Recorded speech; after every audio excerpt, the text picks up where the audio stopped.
Okay, so there were a number of things that got cut out of my Sunday book stack in the interest of time because, well, there was about 15 minutes worth of filming that I cut down into a 4.5-minute video.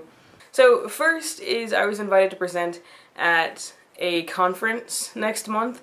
I'm really excited about it. I was asked to begin one of the session days by playing some music, and with time, hopefully, I was asked to perform and present. So I'm going to perform some of the music that I've written and talk about how I've used that music to connect to my students.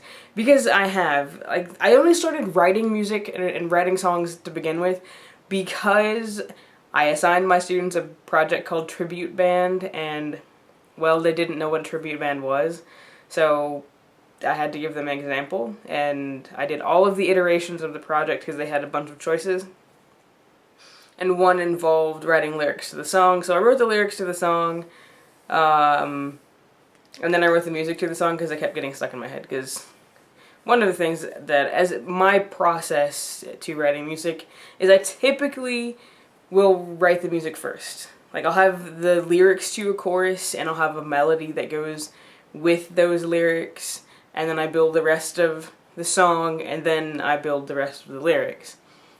So I know I'm going to play my newest song, Evangelical Zeal, which I finished last week, but outside of that, I'm not sure what else I'm going to play yet. I can tell you, I'm not going to play I Can't Be Here, because that would take more explanation than I think I am willing to expend.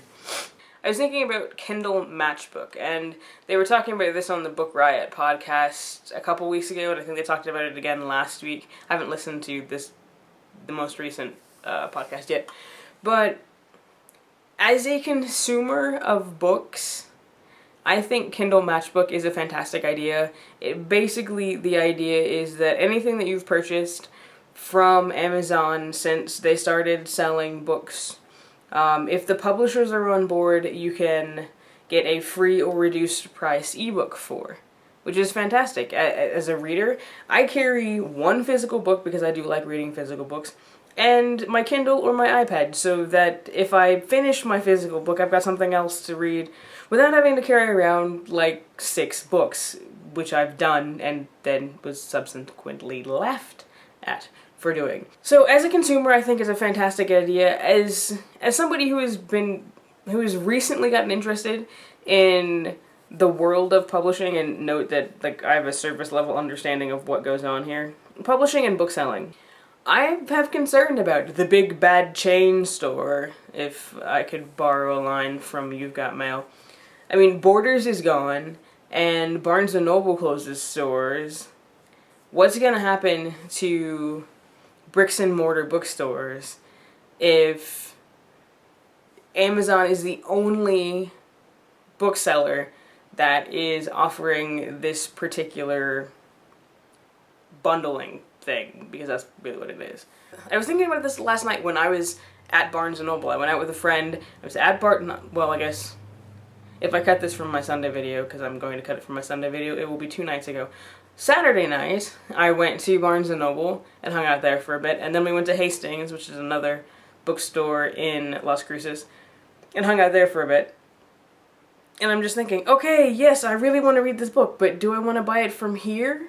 Or do I want to buy it from Amazon, where I could get the book and the ebook, possibly, for the same amount of money that it would cost to buy this physical book from this physical place right now? I don't know, I love bookstores. I love libraries. I love going to places where there are books that are, not my office. And so I'm torn. If you've got thoughts, put them in the comments, and I would love to engage in discussion about this. The last uber exciting thing I've been hearing more about is Harry Potter. First, I saw the new covers when I was at the bookstore last night. I'd heard about them, but I've kind of been offline for a week for the most part.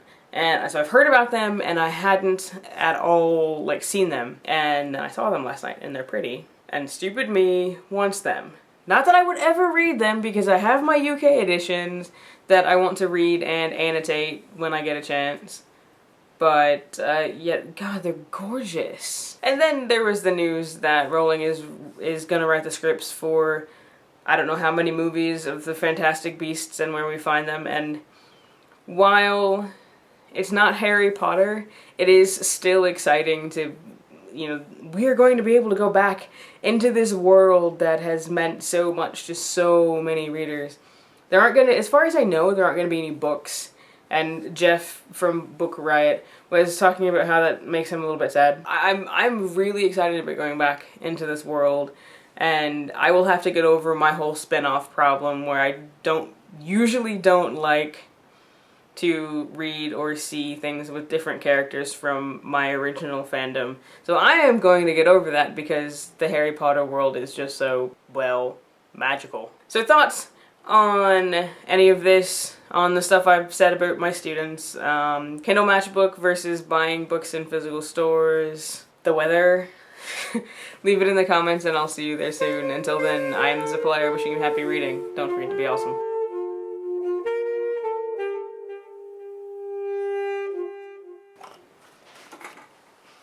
I'm still wearing my gym jams.